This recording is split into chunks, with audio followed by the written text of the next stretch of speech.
phone that we're live. Bada bing day. Somebody just checked in right there. So live on Instagram, live on YouTube, about to be live on Facebook as well. So we got Nazanin, we got Alia, we got Miss Riyami. All right, great to have you here, guys. This is our prototype drive time show here from Dubai. So we're trying a lot of different things. So bear with us. This is our actually second prototype. There's multiple cameras happening here. We've got Instagram here, we've got YouTube here, and we've got Facebook up there. And so far, what we've noticed is Facebook is the most moody. Let's just hit go live over there.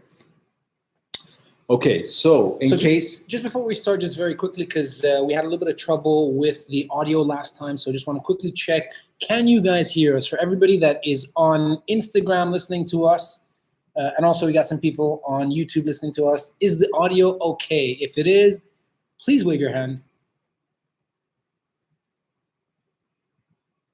Oh, we got a wave over there from Ahlam Buluki.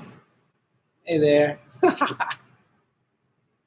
All right, awesome. So it's looking good. Hey, Sehar. If you can, okay, great. So you can hear us all right. Okay, so if you can hear us all right, just give us a wave so we know the audio quality is sounding good. I think we're gonna dump the Facebook stream. Yeah, we're having a little bit of trouble with having Facebook. Some trouble there. Okay. But Instagram looks solid, and so does YouTube. So, okay. So, we're going to rock and roll? Yeah, we're going to rock and roll. All right, let's do this. So, welcome to the Awadhi Drive Time Show, streaming live from the greatest city on the planet, Dubai. And we're actually broadcasting from what is going to be our permanent spot. And this is actually our office. We call it the toy room, and we'll show you more of it in future episodes. Today, we want to get down to business. We want to talk about the stuff that we're talking about. Oh, you got something over there to show peeps. Uh-oh. Who remembers what this is? What is this? What does this remind you of? Look at that. Okay, so we didn't call it the toy room for nothing. There's a reason. And like Payman said, we are gonna explain that in future time. Episodes. Yeah, in time. All for right? now, we just want to show you that anybody who remembers this, you're from our era, which is fantastic. The good luck trolls. We had to bring it in on the first episode, for good luck. Hey, look, headbanging troll.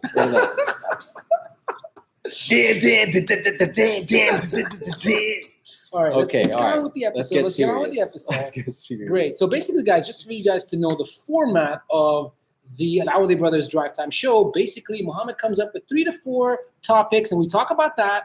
And then I come up with 3 or 4 topics, and we talk about that. We've got a few things that we both really like, which are different than each other, which we'll spend a lot of time on. And then there'll be a lot of things where we kind of like together, or we share in terms of liking. So I'll let you go first. Well, thank you. All right. So on my list, I'm a big music guy. I love my music. So I've been listening to a couple of bands lately. One's a rock band, one's an indie band, and I think they're quite unique. So I hope we share like similar taste in music. And my picks are band number 1. They're called Palatine. Palatine. I believe they are either French or from Louisiana, United States of America. Okay, there's not a lot of information about them online except for the fact that they tour constantly. But I'm a huge fan of their sound. Now, being a French band or a French-speaking band, they sing and they perform in French, although there are a couple of songs that they perform in English, but mostly French. But that genre of music, it's like that guitar. Have you heard Chris Isaak, The Wicked Game? Isn't it Chris Isaac? Is it? Yeah, Okay. I think so. I don't know, Chris. Which one is it, Chris? Is No. it Isaac or Isaac? No. I specifically know because last week I was watching Friends, and it was an episode which Chris Isaac happened to be on. All right, I was watching this with my wife, and oh, by the way, peeps, I'm one of those guys that unfortunately has not seen all of Friends up until today. I'm going through it. I'm watching all of it. Wait, this live show's over. I'm out of here. Wait, you've seen every episode? Of course, of Friends. I might be one of the last people on earth who hasn't. I mean, do you guys like Friends? Do you guys watch Friends? Well, do you? I'm trying to see if there's anybody that says that they we just got a comment actually there from Hassan Al-Awadhi. So, thanks, Hassan. Yeah, so Hassan is asking us to point the camera away from the windows and to get Payman out of it. So it's just like me. So by the way, the show is now called the Muhammad Al-Awadhi Show. It's called the. Just kidding. All right, listen. We need to get serious. Back to the show. Okay. So hang on. Move. If you can move just a Well, we can't. So we're gonna have to do this for now and get a little bit closer. Sorry about that, Hassan. We'll take care of that. It's a great comment, and it is true. Every time we move, it gets a little bit darker and everything like that. But I was just quickly gonna say, I am watching Friends, all of it. I should be going through it very soon, completely. My wife keeps saying it's amazing that you actually have not seen it because she wishes that she could be one of those people who has not seen any of the episodes and she'd watch it all over again. So, but we digress. Chris Isaac. Chris Isaac is what we're talking about. So if you're a fan of Chris Isaac and that 50s reverb, drip reverb guitar sound, you will like Palatine. But I think what they've done is they've modernized that sound. So there's a lot of clean guitar, again, drip reverb, that 50s rock and roll, moody rock and roll. It's a little bit on the jazzy side as well. And again, the band is called Palatine, Palatine. You will not regret it. Check them out. They are pretty awesome. Second band that I've been listening to a lot lately. Well, I'm a huge fan of Led Zeppelin. So I think they're one of the greatest rock and roll bands in the history of the universe. And there's a band that's come out, and they're called Greta Von Fleek. Greta Von Fleek, okay? Name sounds nothing like Led Zeppelin, but they sound exactly. You've heard them. They want to be Led Zeppelin. I mean, it's the exact same tone, everything. Yes, So if you like Led Zeppelin, you will like Greta Von Fleek. Now, what's the difference? Difference is Greta Von Fleek are a bunch of early 20s kids, three brothers, the Kitska brothers. So there's Josh on vocals, there's Sam on bass, and there's Jake on guitar. And the drummer is called I cannot remember the drummer. I am so sorry if he watches this, he's gonna hate me. Okay, but anyhow, they sound like Led Zeppelin, great rock and roll sound of the 70s, just like Led Zeppelin. The lead singer sounds like Led Zeppelin. The guitarist plays like Led Zeppelin, but he's not Jimmy Page. He's not any Jimmy Page. I mean, he's not as good, I think. So I Googled these guys, right? Because in my mind, when I listened to them, when you told me about it, I had a picture of how this super like rock and roll band would look, right? They look nothing like rock and rollers. What are you talking about? No, they do.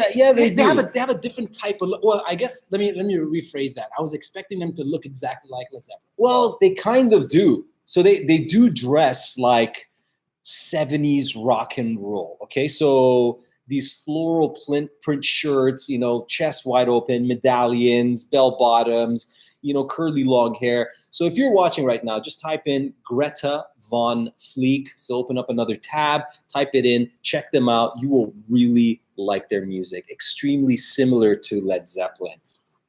Almost a ripoff. Anyway, great band. On that note, in terms of music, has anybody listened to the new Queen Bee, Beyonce, and Jay-Z track called Ape? I don't think I can say that word. Yeah, you can. I can? Yeah. I feel weird like saying it. Is everybody over 18 that's watching right now? Well, I'll say it. It's Ape. It's Ape, SHIT. All right. What? You know what? You're not gonna say shit? No. I thought it was gonna be worse than that. What? So that song is, I could just imagine that entire video was shot in the Louvre. And I can imagine Queen Bee and Jay-Z going to the Louvre and saying, yeah, we'd like to rent out the Louvre because we want to shoot in there.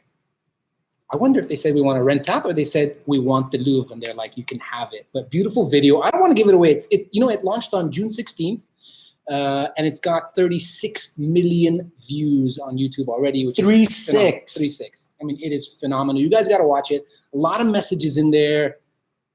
Yeah, that's all I'm going to say. Watch it, and maybe we'll talk about this on next week's episode a little bit more. Yeah? All right, that's my music. What is it about Jay-Z and Beyonce?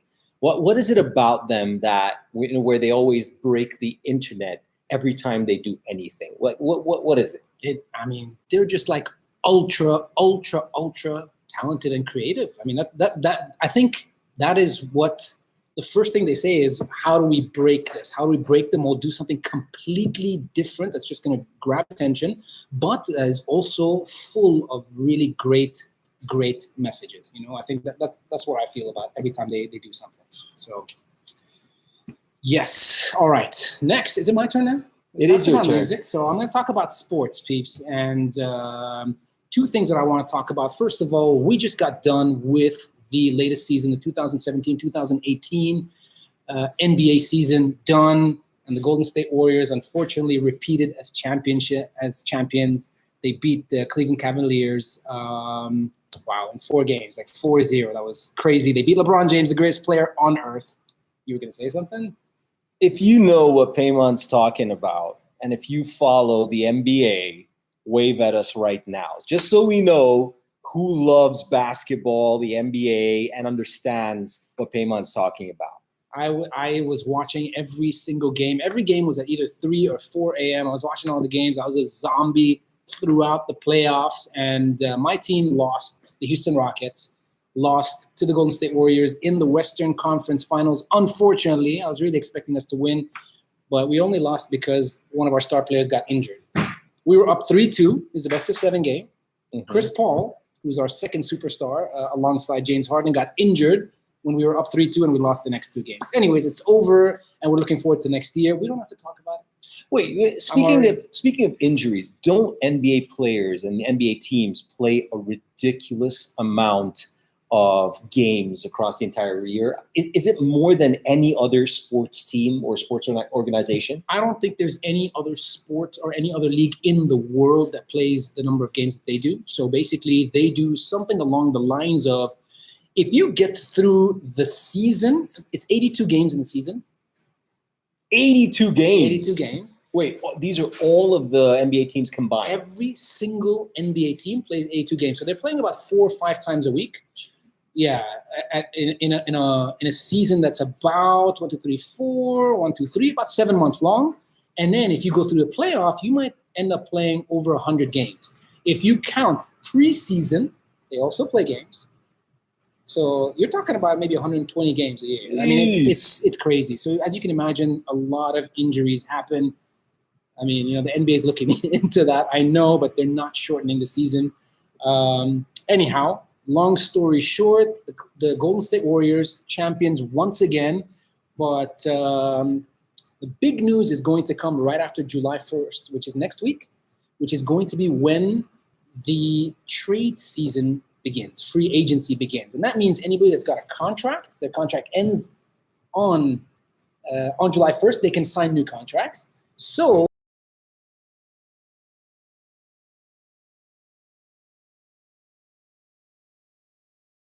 goes is going to define everything that happens with the NBA the next year. It's nuts. I'm following every single piece of news every single minute of the day. Okay, so if you have any questions about the NBA, post them here. So either on Instagram over there or on YouTube over here. Post your questions.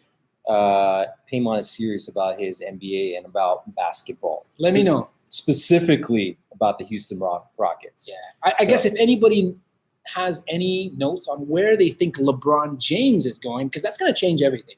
Basically, everybody's going to wait until they know where he's going, because that's going to be a super team no matter where it is. And then everything else will fall into place. If you think you know where he's going, please send us a shout out, write some notes in the comment section. I'd love to hear from you guys. Okay, so we're just gonna quickly say hello to some of the listeners that have joined us. So we are recording the show live during drive time. So hopefully you're on your way home from work, and if you're still at work, what the hell are you guys doing at work? Come on. Well, I think technically some people are still at work for another 12 minutes. So, right? Some people work until 6. I thought it was 5:30. Until what time do you guys work? All right, let's say hi to a few people over here. K Jimmy, what's up? We've got somebody over here. This looks like some Korean writing. I'm not sure who you are, but hi, welcome. Seher Khan, welcome. Hassan Awadhi, Rosa Beltran. Hey, how you doing? Som Shwari Nukala, what's up? Thank you very much for being here. Okay, so over here we got Cynthia Romero, we got Def's Turn, we got Woo Yeah, all right. Great to have you here. We got Boo Muhammad who just joined us. Dev's Turn is from Kuwait. We got nice. Wissam Samir who also just joined us. Thank you so much for joining in. Again, to explain what we're doing, we're creating a drive time show. So around this time, hopefully you're sick and tired of work and you want to leave. You're probably commuting in your car or taking public transport. You can just take out your phone and watch and listen to us. And the things that we talk about are always current. It's what's happening this week. Obviously, it's going to be about things that we are super passionate about. So a lot of stuff about travel, a lot of stuff about music, about food, and of course, sports as well. Okay, so all right, is it my turn? Yeah. Oh, I forgot to mention one other thing, which is a combination of the first two things that we talked about. So Puma, the sports brand, which is known as the third biggest sports brand in the world, is making a return into basketball. So this year they came back. They were not in basketball for, I'd say probably about 25, 30 years. And what they did was they came back super strong. They actually signed the top 2 players in the NBA draft this year. So DeAndre Ayton, who went number 1 to Phoenix, and Marvin Bagley, who went number 2 to Sacramento, both signed by Puma. But that wasn't even the biggest news. The biggest news was that Puma just contracted Jay-Z to become the creative director of the basketball division for Puma. Can Jay-Z get any bigger? It's amazing. Can he get any bigger? Fantastic news. Fantastic news. Fantastic news. So yeah, that was a combination of the two things. I'm looking forward to keeping an eye on Puma. They've always done amazing things, and looking forward to seeing that. All right. Look, from a marketing perspective, staying on this topic, hiring Jay-Z, I think was a super move. Obviously, he's huge into sports and fashion, right? Of course, music. So really, it happened because people like you and me can talk about it, you know? So they're spending zero marketing dollars, but yet here we are sitting in Dubai talking about Jay-Z, right? Correct. And what's happening with Puma and whatnot. Correct. So super smart move. Super smart move from a marketing perspective. Okay, on that note, so you guys may or may not have watched us on PETA Planet, our travel series where we travel around the world. We've visited 24 countries, pretty much every continent, and we filmed there. If you haven't, you can watch us on the Awadhi Brothers YouTube channel. All the episodes are there, so you can see what we did in a lot of countries around the world. And when I travel, so I have certain rituals, and I like to take very specific gear with me. Okay, gear, Gear. And one of the pieces of gear that I've taken all over the world, and I still take all over the world, is my Timbuktu messenger bag. Okay, so I have it right here. Okay, so this is my Timbuktu messenger bag. Okay, and it's a super cool bag because all I need to do is just slip it on my shoulder and bam, I'm ready to rock and roll. And here's the other cool thing. If I'm running, or if I need to catch a bus or a tuk-tuk or whatever, and I don't want my bag to be flopping around, all I need to do is pull out this, if I can get it out. This is so awkward. All right, this is not good. I mean, if we were a proper station, we'd actually go into like ad messages right now to kind of hide that whole thing. All right, I gotta get it out. What's going on here? I messed it up. Oh, all right. You got like a knot in there. I got a knot in there. Okay, look, this never happens. Right? Jesus. Okay, here we go. So what I do is, don't laugh, guys. Okay. So what I do is, you pull this out and you just plug it in here, and it stays super secure, right? So what I love about this bag is the shoulder strap is super comfortable. So it's padded, and there's like a net over here. So even if you sweat, it kind of evaporates. So you don't get these like sweat spots over here. There's a buckle over here where you could just like pull to make it tighter or loose. And anytime I want to access anything from my bag, I just switch it around. And I have these two magnetic buckles over here. So with one hand, I could just like, boom, done. Okay, some Velcro in here as well. You can fit a ton of stuff inside, So I have my bottle and I have a bunch of compartments and whatnot. The outside is rain resistant, so nothing ever like gets in. I've had this bag for a few years now. Yeah, it certainly looks like that. Yeah, but I mean, it's still going strong, right? And it even has a zip back here that, let me just get this out. Without opening the bag, you can just like pull out any document or whatever it is that I want. To the inside of the bag? Yeah. Oh, wow. So my laptop and everything else. And the back over here, there's more. So the back is also padded. There's a lot of mesh over here. So your back never looks sweaty or anything like that. Super resilient. This is made in San Francisco. It's a company called Timbuktu. They make amazing, amazing bags. So if you're a traveler, if you're an adventurer, check them out. Timbuktu, San Francisco-based company. Check them out. I'm feeling left out. So actually, I'm inspired by your bag. This is a brand new bag. I just got this. And this is just a Solomon bag. And I hear you talking about Solomon a lot. I know you wear a lot of their shoes, which are fantastic. But I got this bag because I historically had one of those like satchel bags on the side. And laptop was getting like super, super, super heavy with everything else that I need to carry. So I decided to get one of these, a backpack, which I can have on my back. I have my cameras in there. 2 small cameras, a couple of lenses, some speakers, headphones, all that sort of stuff. Lots of wires and everything like that. And to be honest, I've only had it for about 4 days. So far, it's good. It's got some of the stuff that you talked about. So it's got that mesh in the back.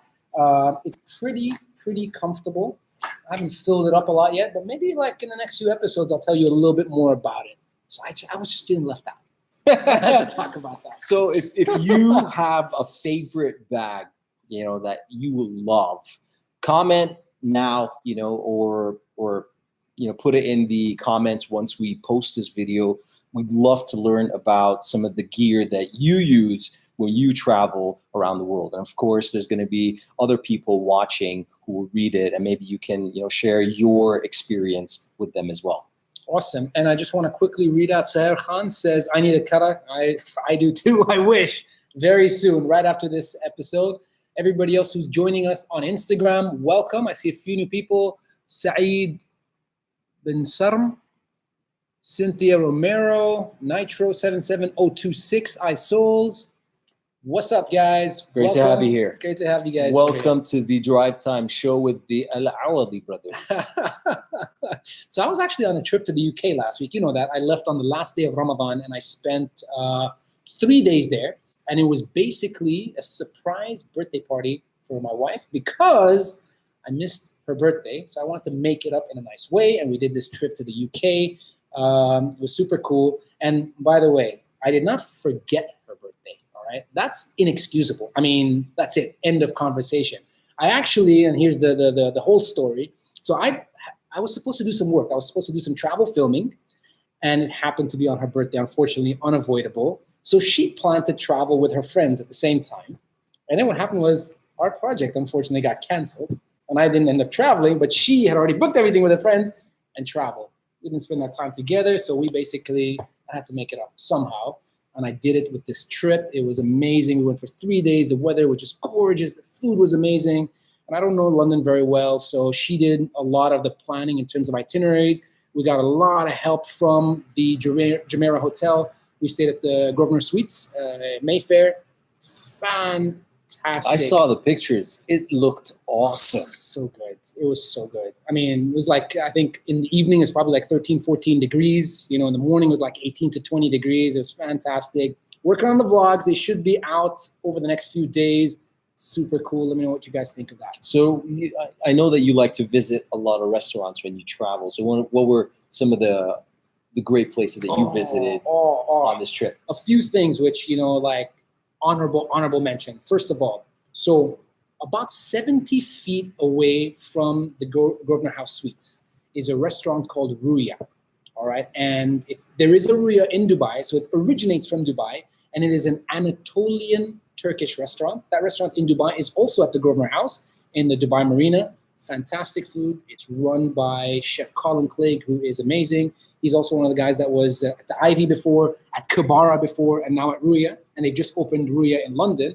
Just happened to be passing by 70 feet away from the hotel, and he was there. And we had dinner at the restaurant. He was, you know, very generous to invite us over there. Fantastic restaurant if you're going to have that either in Dubai or in London. And the second place that I highly recommend from this trip is the Burrows Market, or the Borough Market. Can't remember if it has an S or not, but oh my God, it is underneath the train track. It's just a lot of stalls, and they've got all sorts of amazing food. And we had scallops, amazing, with just like sauteed vegetables, beautiful. And we had some vegan Indian food, which was just what was the best thing that you ate on this trip? The best thing that we ate on this trip? Wow. Oh, that is so difficult. So we went to Portobello Road, okay, where they also have a market on the weekends, and we had the greatest grilled cheese I ever had. I don't know. I swear to God. And wait, the best thing you had on a trip to the UK was a grilled cheese sandwich. I mean, it was amazing. They had like sourdough bread, you know, like large ones like that. They had cut them in half. They had like 3-4 different types of local cheese. Is this like a thing? Do we have any grilled cheese sandwich fans watching right now? I swear to God. Can they verify this? Is this a thing? It was on a grill. They had like this weight on top of it. The cheese had like some chopped onions in it, and that was it. And of course, a lot of butter. But oh my God. And I swear that was probably the best thing we had on the trip. Okay. All right. Speaking of restaurants, you want to talk about a restaurant, don't you? So yeah, so we thought that we would talk about, you know, we eat out a lot in Dubai. We eat out a lot when we travel anywhere in the world, but Dubai we know really, really well. So we thought, why don't we share some of those places with you guys?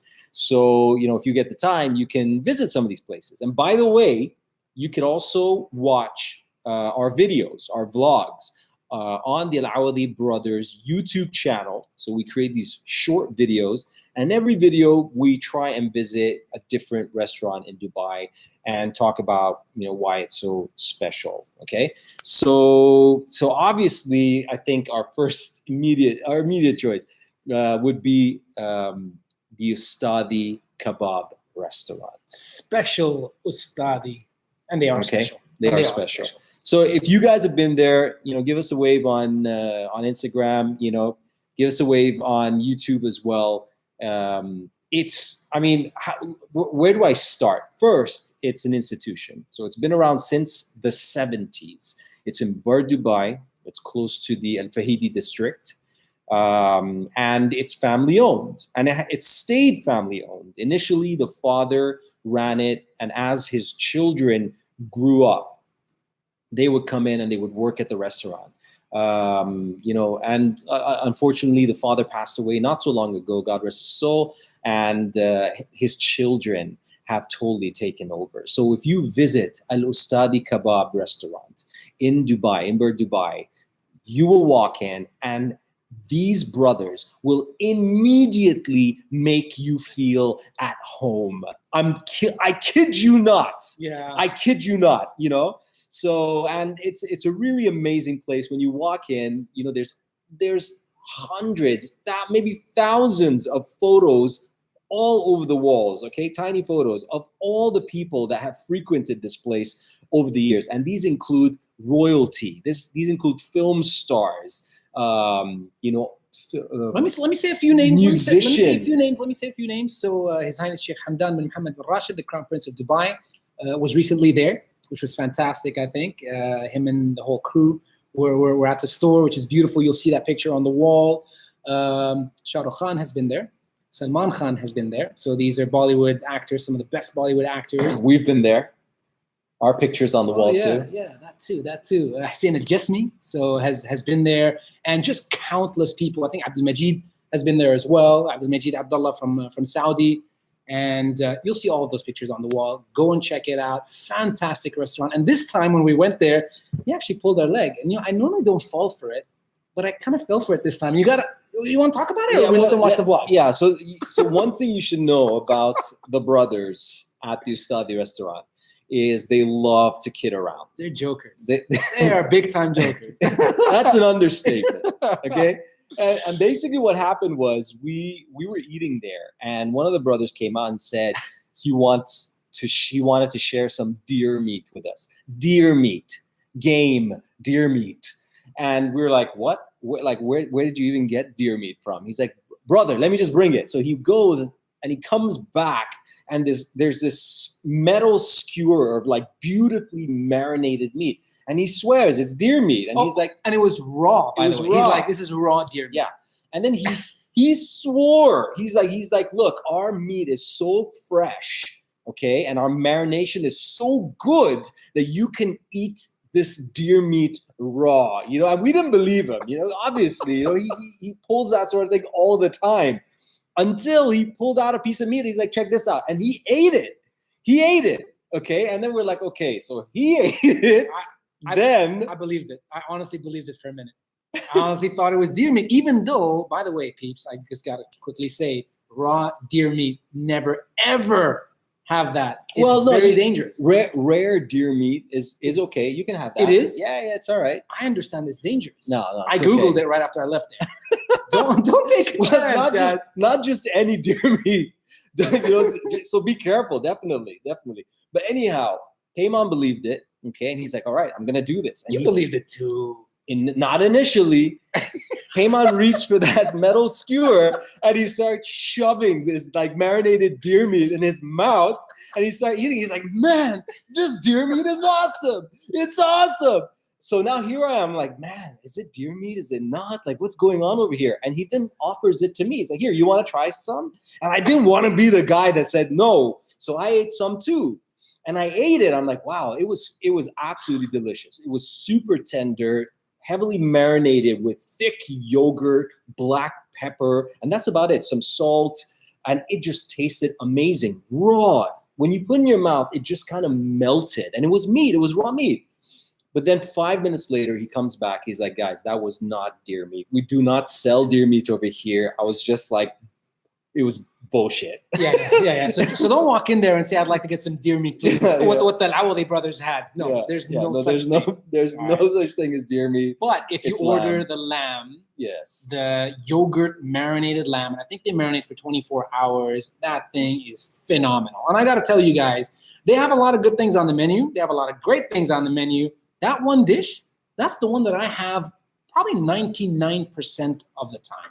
I mean, I go straight in and I get 2 or 4 of those skewers and I just pop them like popcorn with no bread, no rice, no nothing like that. It is amazing. Yeah. So if you go to the Kebab Ustadi restaurant, it's in Bur, Dubai. It's close to the Al Fahidi district. Okay.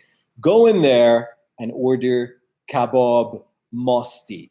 Kebab Masti. Write this down. And they have 2 versions. They have lamb and they have chicken. And if you can't make up your mind, order a skewer of each on one plate. It is awesome. One more tip. Go for the soup. They're going to ask you, would you like soup? They have this amazing barley soup, chicken barley soup with dill. They make it fresh every day. By the way, their food is like super fresh and they make it every single day. One more tip. However, you'll have to watch the vlog to get that tip. So we talk about something which is actually not on the menu. You'll have to talk to the brothers and say, I'd like this dish, and they'll bring it out for you. Right. And we promise you it'll be amazing, and you will thank us. Yes. Check out the vlog, peeps. So yeah, check out. It's on the vlog, and you will know what that special dish is. So somebody, Orange County girl, just asked what restaurant. The restaurant that we're talking about is the epic Al Ustadi restaurant. What we're gonna do is we're gonna write down the link to the restaurant in the show notes in the description box of YouTube, and obviously we're gonna put it on Instagram as well. So it's called Ustadi Special Kebab Restaurant. I want to very quickly take this opportunity also on behalf of the both of us to congratulate all of the women in Saudi Arabia who from today are driving on the streets of Saudi Arabia once again. Beep, beep. Amazing, amazing. And this is just the beginning. This is amazing. So congratulations. Enjoy it. That's it? Oh, you want to say more? No, this is epic. It is epic. I mean, It's like the first time women have been able to drive on the roads by themselves in Saudi Arabia since when? When was it banned? So, but at least in my lifetime, they could never drive, right? in my lifetime. So big ups, congratulations to our sisters in Saudi Arabia. Super special day. Where everybody's talking about it online. The internet you are breaking the internet. Everybody's talking about Saudi women driving, women in Saudi Arabia driving, and there's a ton of photos. There's hashtags like crazy on Instagram or on Facebook and on YouTube and everywhere. And it is amazing. So this actually went into play last night after midnight, after it's been talked about for, I don't know, the last 6 or 8 months. And it's fantastic. It's just some of the things that are starting to happen that His Highness, MBS, I'll call him, Emir Mohammed bin Salman, has been talking about. A lot of things coming into play. Cinemas, starting up in Saudi Arabia just a couple of months ago. And now women driving, unbelievable. You've been to Saudi Arabia recently, right? Yeah, I was there in January. What cities did you visit? So I was in Riyadh the entire time, in the capital, and my God, I absolutely loved it. So I've actually been to Riyadh before. I've been to a couple of places in Saudi Arabia. I spent a lot of time in Jeddah, and I spent a little bit of time in Riyadh. This time I spent 2 weeks in Riyadh, and I had a fantastic time. What's so special about Riyadh? The people. So, I think with a lot of people, obviously non-Saudis, when you talk about Saudi Arabia, I think it's a bit of a blank. People think like, what can you really do over there? But you've been there, and you hang around with some cool kids over there as well. What is so special about Saudi Arabia? What are the best cities? What's going on there? What's the scene like? All right, so urban, youth, hip. What's going on? So I'm not going to pretend I'm one of those guys that knows. I mean, Saudi Arabia, there is just so much history, so much culture across Saudi Arabia, the country. I mean, from north to south to the east, all sorts of different types of cultures. I recently saw a good friend of ours, Muhammad Kadam, who was down south in Jazan province, and my God, unbelievable. The kind of traditional dress that they wear, the kind of food that they eat. Saudi is an amazing place, and there is no doubt in my mind that very soon it will become one of the hottest tourism and travel destinations in the world. The infrastructure is being rebuilt, and it's going to be unbelievable. So much history over there. Obviously, a lot of Islamic history, but also a lot of pre-Islamic history over there, all across the countries. It's going to be fantastic. I was in Riyadh. I was in the capital, and the thing that definitely felt different to me was there was just so much activity, so much positiveness from the people of Riyadh that it was really amazing. For the first time, and I've been there a couple of times before, I felt like people were so keen to do things, whether it was getting their own food trucks, whether it was opening their own businesses, whether it was doing creative things like filmmaking, photography. I mean, I met some amazing people. I have some friends over at DIC, the company that manages a lot of influencers and things like that. Wemo Studios. I mean, they're doing beautiful. What's the beautiful food things. scene like over there? The food scene is pretty good. So I remember the last time I was in Riyadh, all I could see was international brands. That's all I could see. And they were doing super well. This time it felt like I barely saw international brands. There were so many local brands that were founded by Saudis and being operated by Saudis, which was fantastic to see. I mean, I went to a food truck park, which probably had about 100 food trucks in there, 100% owned and operated by Saudi nationals, young Saudis, amazing burger concepts, donut concepts, so many different tea, kara concepts. I mean, so many things. And it was really, really, really nice to see. The energy was just fantastic. And of course, there's a big, Saudi cuisine as well, which is now, I think, going to develop, even faster, because a lot of people are going to come from outside to Saudi Arabia and they're going to want to know the Saudi cuisine. So in case you're wondering, this video is not sponsored by the Saudi Tourism Board. Not yet. Not yet. But call us. Call us right now. Saudi Tourism Board, call us right now. It's just a taste of what we can do for you. If you want to win, call the Awadhi brothers. Honestly, what else you got? I got one more thing on my... So going back to travel, we've been to a lot of countries around the world personally, but also to film Be the Planet. And we travel at least 3, 4, 5 times a year, at least, right? And I have to say, one of our favorite destinations is definitely Thailand. Okay, so if you've been to Thailand, you know exactly what I'm talking about. If you haven't, what are you doing here? YouTube, Instagram, go to Thailand. What are you waiting for? Honestly, but seriously, it's one of my favorite countries in the world, specifically Bangkok. So, I've been going there for years and I haven't even left Bangkok and I haven't even begun to see what Bangkok has to offer. And what I love about Thailand, definitely it's food.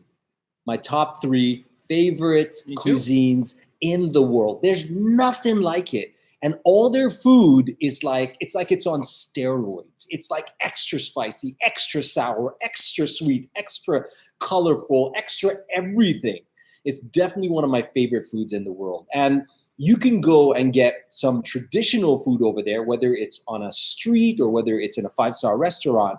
But, you could also get modern interpretations of it. So the food scene in Thailand is really evolving so fast, so many concepts. So whether it's Thai cuisine or whether it's like burger concepts or whether it's, international cuisine. I mean, coffee. The coffee scene is just like going crazy. So you can find everything and they do it well. And speaking of coffee, I got to tell you guys about, one of my favorite spots in town. It's owned by a friend of mine, Hun Po, and it's called Kaizen Coffee over on Ikamai. Go check it out. Specialty coffee. They do some amazing nitro coffee as well. Superb. What are they called? Kaizen Coffee. Kaizen Coffee on Ikamai. You have to check it out. And tell the guys that Payman Awadhi sent you guys, and he'll take care of you. Amazing. Po and his brother, they both run the shop. So, well, yeah, great things happening over there. Amazing things. And if I can send you to one location in Bangkok, so these are all urban adventures, by the way. So if I could send you to one location in Bangkok, that would be to Warehouse 30. Okay, so Warehouse 30 is right next to the Central Post Office. A bunch of old warehouses that have been refurbished, and today it's an art gallery. There are stores that sell the latest Thai fashion. They're super hip coffee shops. It's just a fantastic place, and it's called Warehouse 30. All you need to do is go on Instagram and look for the hashtag Warehouse 30. I want to quickly give a shout out to Muhammad Yudia Rabbani, who is tuning in on YouTube from Indonesia. What's up, Muhammad, all the way from Indonesia? Thank you very much. And Laura has just come on as well. Laura George, she says, congrats, ladies. Hello, guys. How you doing, Laura? So that was on YouTube. And look, I've got a spot as well in Bangkok. Okay. I've got a spot. It's called The Commons. It's fairly new. It's on Tonglor Street. And basically, the Common is a food mall, and the way they've done it is like 3 angles are all restaurants, and you can get all sorts of different foods, all sorts of different desserts. You can get like nice raw oysters, and you can also get burgers. You can get coffee. They've got a lot of desserts, and on the inside, they've made like steps, and you sit on the steps and you eat while you watch 2 guys playing live music. And then you take stairs up, and there's like little stalls, little kiosks that are selling like just different things from Bangkok. Phenomenal place, brand new. I love it. It's actually going to be on my next vlog. So it's not coming out yet. It's going to come out in about 10 days, but you can see it, the Commons on Tonglor Street. And if you're super adventurous, then you would want to visit Thailand, excuse me, during Songkran. Oh, Okay, so it's the water festival. It's I believe it happens right at the beginning of spring. April 12th to 14th. I know the exact dates, Yeah. dude. That's how much he loves Thailand. Okay, so anyhow, don't carry any electronics with you. Wear shorts, flip-flops, and a t-shirt that you don't mind getting soaking wet. Forget about your credit cards, your money, whatever. Put that in a plastic bag and tie it tight. Because what happens is Thailand turns into one giant water fight. So if you're into water fights, you want to go to Thailand during Songkran. It's absolutely amazing. Everybody's super friendly. And basically what happens is you give everybody the license to make you dripping wet. You just walk on the streets and people just throw buckets of water all over you. Fantastic. So you want to check out very quickly Instagram. We have a few more people that have come on board. So super. Seher Khan, Gator Menta. Who else is over there? All right, we have Aliyah, Orange County Girl. We have Ghadir. We have Enzo 6. It's Jonathan, Rafat Shubaki, Nazanin Shafi. Ahlam Buluki is on. Thank you very much for being Funky G. All right. Thank you for all being here. Awesome. So if you're wondering what the hell we are doing right now, this is a prototype drive time show that we are creating for you. And it's just, in that sweet spot when you're sick and tired of work and you're on your way home and the radio sucks, maybe, depending on who you're listening to. And you want to tune in and, just get a weekly roundup of what's happening. And we're the ones that are going to give it to you. Or maybe you're not sick and tired of work and you just want to, you can't wait to get into the car to listen to us with our link. Maybe. That's optimism. Hey, give us time. This is our first episode. We'll get there. Give us 2 or 3 episodes before we get there. So what we're doing is we have multiple devices happening. So if you're looking at us through here, that's YouTube. And if you're looking at us through there, that's Instagram.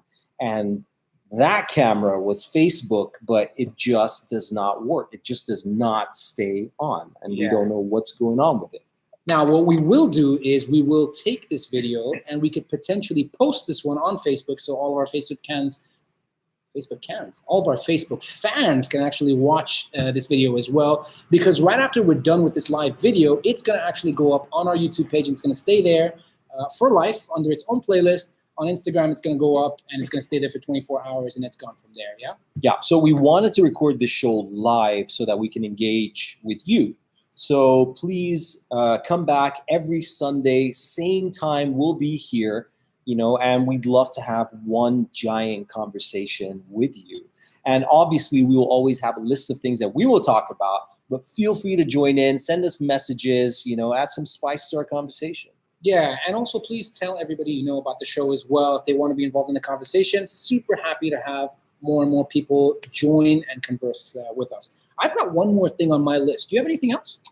Just that. Well, I've got one more thing, and very quickly, I want to talk about the new influencer licenses that have come out in the UAE.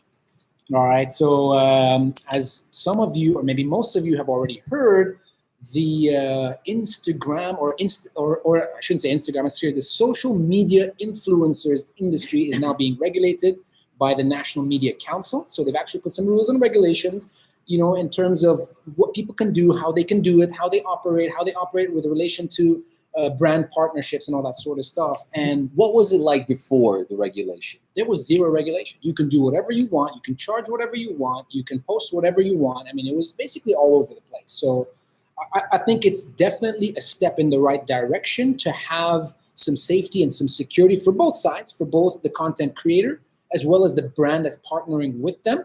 And I think what's going to happen is over time, I think things will get to a stage where there will be an alignment between the two, where both are happy with what the criteria or the rules and regulations are. I think today is fairly new and people are kind of testing things. I do personally see a lot less branded content with influencers. And I think that's because people are just trying to understand what they need to do and what they shouldn't do if they don't want to go against the rules and regulations. So explain, so there's a new law that regulates what influencers can do, how they operate, how they can accept money and all that stuff. So explain how that whole thing works now. Okay, so it doesn't regulate what they can do. It's just about how they can do it. So what now has to happen, there's 3 tiers of licenses that an influencer that is charging a brand needs to get. So if I'm working with any brand and I want to charge them for my services, and the services would be to create content across any of my social media channels, then I need to have this license before I can work with this brand. Now, there's 3 types of licenses, 3 tiers of licenses that you can get. The first one is an individual license. So if I personally wanted to, I had a large enough channel and I could charge brands for me creating content for them, I would need to get 2 licenses within that tier. The first one is a license from the Department of Economic Development anywhere within the UAE, and that is a license to operate a business. That would run you anywhere from 12 to 18,000, unless you're part of one of the government SMEs, which would be a lot less and things like that. Yeah. In free zones, they might be a little bit higher because you actually need to rent space there as well. But let's say 12 to 18,000. That's one license to operate a business. The second one is the influencer license, which is now under the umbrella of the National Media Council. That license costs 15,000 dirhams. So you're looking at something like 27,000 to about 35,000 to individually be an influencer that creates content for a brand. Now, granted, if you are a large influencer that has a big following, you could probably charge something like that for one post. Actually, I would say a medium-sized influencer would charge something like that for one post. Wow. All right. But just to put it in perspective, there are a lot of people that are a lot smaller, a lot of micro influencers that are operating alone, and that kind of money is quite a lot for them, especially if they have to dish it out in advance, because these would all be in advance, right? You have to get a license right away. So that's tier 1. Tier 2 is if you have a group of people, 3 to 4, usually like a family. So let's say you, me, DJ Bliss, our brother Hassan, and our sister Sahara. The 5 of us wanted to get one license together. We would still need the DED license, so 12 to 18,000, and then we could get a influencer license for all 5 of us under one license. So then we'd split the 15,000 among 5 of us, 3,000 each, and we'd split the entire thing amongst 5 of us, right? So that's 35,000 amongst all of us, 7,000 dirhams each. So does this mean that we're going to start seeing a bunch of these influencer management companies popping up all over the UAE? So I think yes, and that's the tier 3 of the licenses, which is influencer management companies. So you could have, and I don't know, they haven't specified how many influencers you can have under that license, but it says you can have a big number of influencers under one license, yeah? And they have to be exclusive. So if you go with one entity, you can't work for another one. Your name has to be, submitted to the NMC along with your channels and everything like that, and you are now a part of that influencer management agency. Now, the thing that I anticipate a lot of people are going to come up and say, hey, we're a new influencer management company, and I think there'll be a lot of competition. But hey, it's one of those things where, it's an industry that is now growing. A lot of people will come up, but only the ones that are doing the right things will remain, right? An influencer at the end of the day requires so many different levels of support. And unless you provide all of that, they're not going to stay with you, right? I mean, they want people to help them with strategy. They want people to help them, present to brands. They want people to look for, to come up with creative ideas for them. That is an influencer agency. It's not about just saying, okay, I've got this person, under my agency. And guys, I've got these people on my website. If you want them, let me know. That's not the agencies that are going to last over here. The one thing that to me was a little bit weird, and I think this is going to change, is that if an international mega influencer wants to come to the UAE, they would also need to be exclusively under one of these entities. And I think that is, at least in the short term, going to cause some issues, because let's take the example of Casey Neistat, the godfather of YouTube, the godfather of content creation, somebody that we all look up to, who was here in December. It means that if he wants to come again this year, he would need to become a member of one of the influencer agencies in the UAE. And I'm not sure that he would go through something like that just to come for a 2-hour event. I'm not sure how that works, but certainly that's an area I think that needs to be relooked at. I feel because it would be a terrible shame to put in place, great regulation to regulate the industry here, but then have a negative impact on all these global stars who are really dying to come to the UAE. Yeah, and I think that's very important. The other thing is, I think, how does this affect all of the influencers that are not based in the UAE? So when you look at the Arab world, all of the really big Arab social media content creators, a lot of them are actually not based in the UAE. So wait, so this also applies to bloggers and bloggers as well, right? Anybody who charges money in return for creating content and posting content on social media channels is subject to these rules and regulations. But what about photographers? Same. If they're going to post on their social media channels as a form of them promoting a brand, yes. If a photographer, so if you hire me as a photographer, I shoot pictures for you and I just hand you the pictures? No, I need a license for that, but I don't need a social media influencer's license. But question, so what if I'm a photographer and you hire me to take photographs of your restaurant, okay? And you pay me, and I give you the photos, and I ask if I can put those photos on my site as well. That means I can't unless I have a license? I think that's a great question. I believe if you put them under a portfolio on your website, I imagine, and I assume you're not going to put every single picture. You might put one picture and say, I worked with this brand, but you're not going to put everything. But if you do put it on any of your social media channels, that technically, that could be a post for them, in which case it does fall under the rules, right? Wow. And I think that's one of the things that maybe will get ironed out. I'm not sure. I'm just kind of assuming, as are a lot of people. But this thing did go into play June 1st, and I think a lot of people are looking for answers. So the more we hear from the National Media Council, the more we hear from some of the big agencies, the better. If any of you have any information, please share it with us. We'd love to grow this conversation as well for the betterment of everybody within the industry. Okay. All right. So we'll keep you updated on that as well. The new influencer licensing that's happening here in the UAE.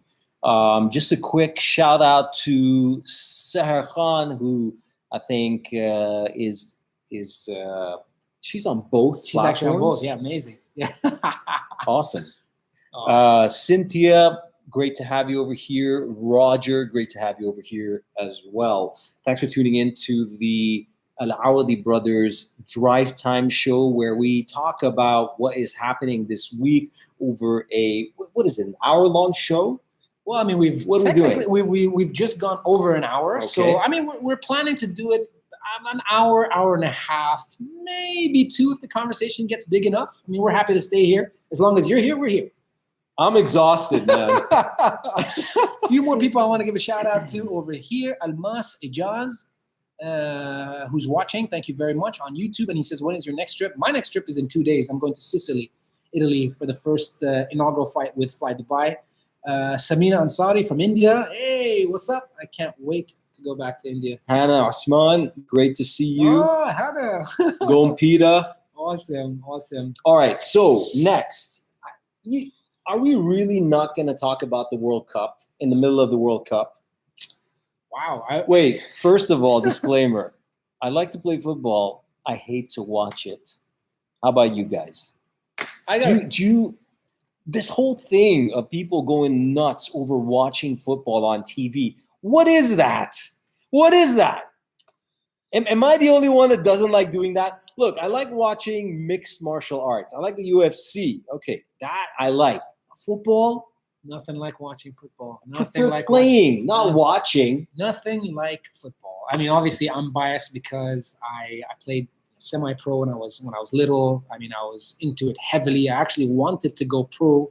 So, and that life, I just absolutely love it. And I have to say, I have to confess, I haven't in the last year. I haven't been following a lot on soccer, unfortunately.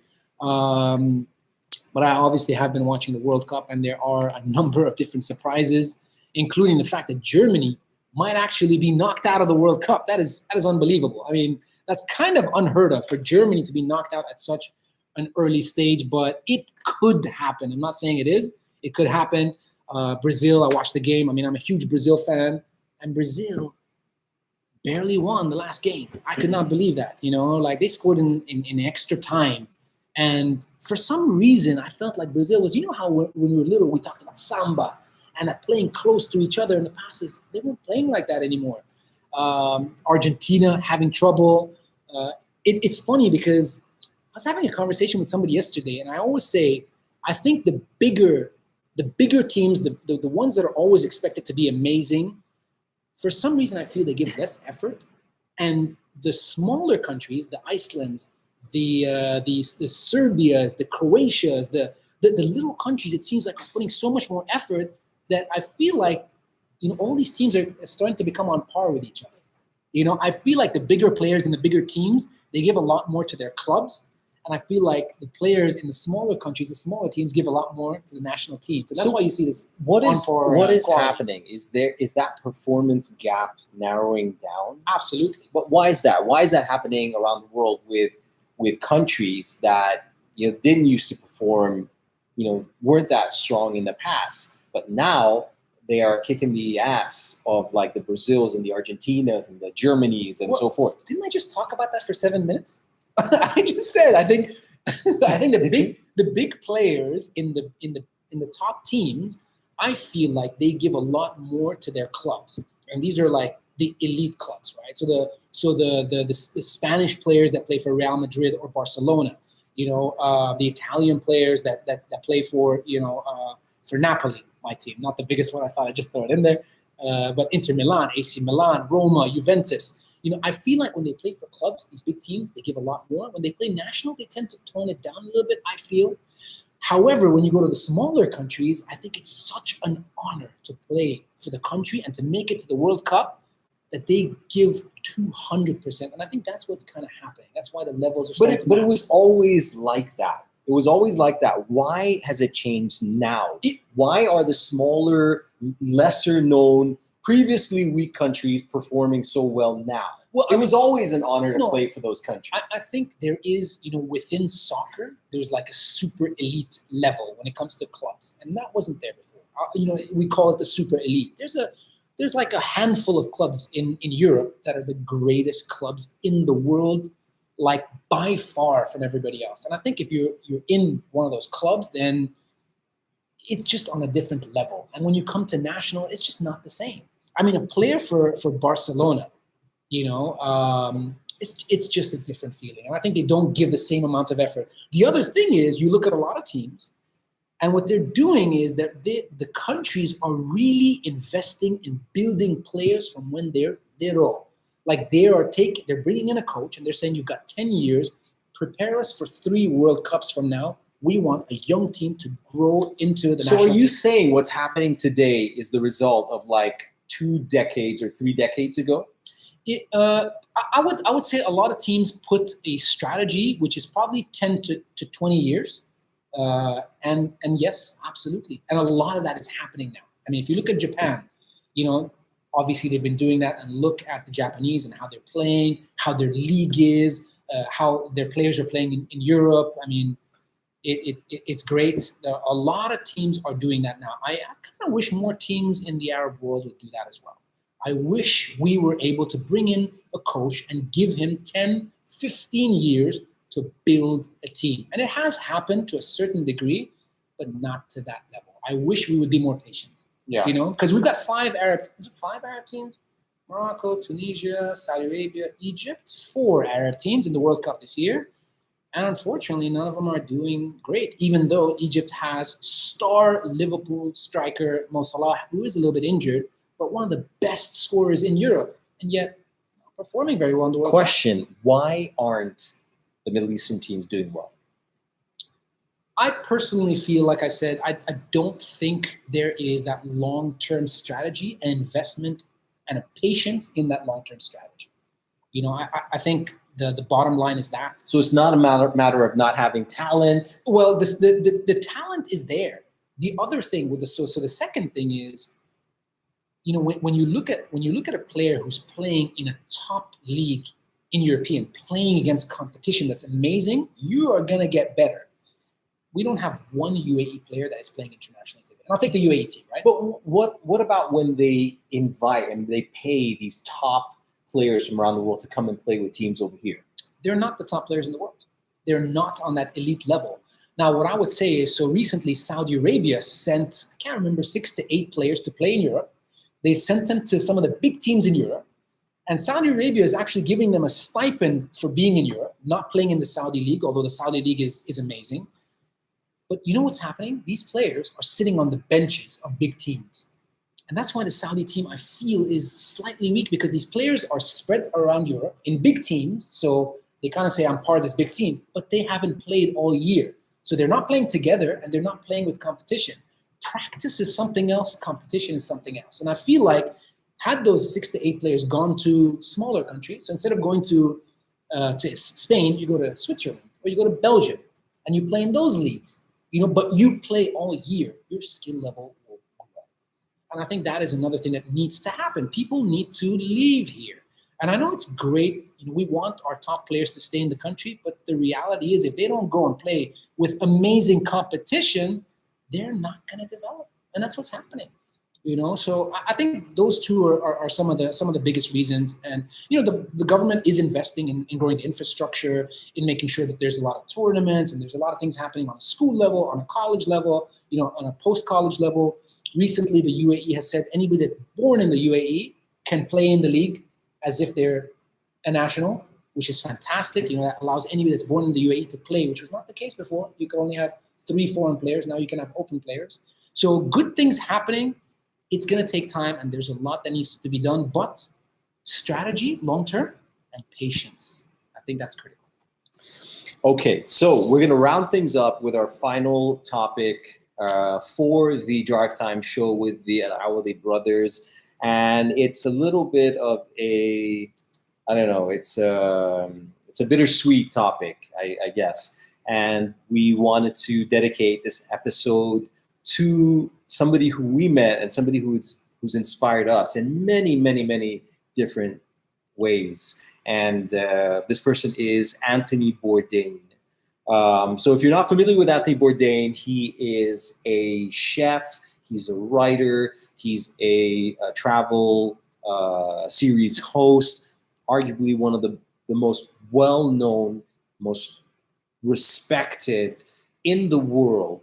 And me personally, my whole journey leading up to opening up Walpida with Payman, our restaurant Walpida, started with reading Anthony Bourdain's book, Kitchen Confidential.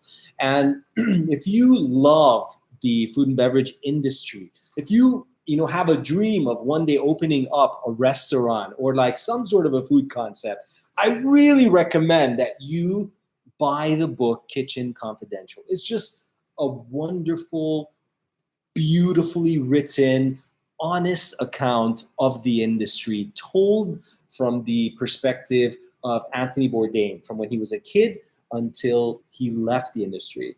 That was the first. The second was when he wrote the book Cook's Tour, and that book became a travel series called The Cook's Tour, which then became No Reservations, which then became Parts Unknown. Parts Unknown, which then became... Well, there was something before Parts Unknown. Now he's got Layover. The Layover before Parts Unknown, now Parts Unknown. And now Parts Unknown. So that inspired, at least in me, that, hey, I want to travel around the world and I want to be a travel show host. And Payman and I ended up doing that with Pita Planet as well. Now, the cool thing is that we actually met Anthony Bourdain, and it was in 2010? 2010. We met Anthony Bourdain. So a friend of ours called us. Actually, it was our brother. Our brother Marwan called us and said, "Hey, there's a film crew in town, and they're asking to hang out with some Emiratis, and do you guys want to be on this travel show?" And we asked, like, what is this travel show about? And they said, "Look, it's this guy called Anthony Bourdain." Or we're like, "What?" So we actually got to hang out with him. We were in the Dubai episode of Anthony Bourdain, No Reservations. We hung out with him. We had a chat. He came over to our parents' house. We hung out. We spent quite a bit of time with him. I was quite shocked about the news, actually. I woke up. It was still Ramadan over here in Dubai, and I was really in shock. The time that we spent with him, the respect that we have from him. And by the way, I'm actually reading Kitchen Confidential right now. So he talks about how he actually went into the food industry and how it is at the beginning and how difficult it is. And Anthony Bourdain, you have to know, guys, that was like his first, I think, foray into writing. And Anthony Bourdain he's a beautiful writer. He is a beautiful author. I think I would probably say, and a lot of people might agree, maybe even a much more articulate and better writer, author than a cook, maybe as well, right? You could argue both ways, but he really has a beautiful way with words, and you see it on his episodes, but also in his books. But yeah, it was Ramadan when I heard, and I felt much more sad because of the time that we spent with him. I think when you spend time with somebody, we spent, I think, 6 to 8 hours with him at our house, not like in a shop or anywhere. And we did a lot of filming, but then we closed filming quite quickly, and we spent a lot of time just talking and chatting about different things in the world. And I felt like we got a little bit close to him. He's a super, super nice and reserved, person. And I think that made me more sad, to be completely honest. Yeah, his I think what everybody loves about Anthony Bourdain is what you see is what you get, right? And he's he says what he thinks. In person, he, as Payman said, he's a quiet person. He reflects a lot. He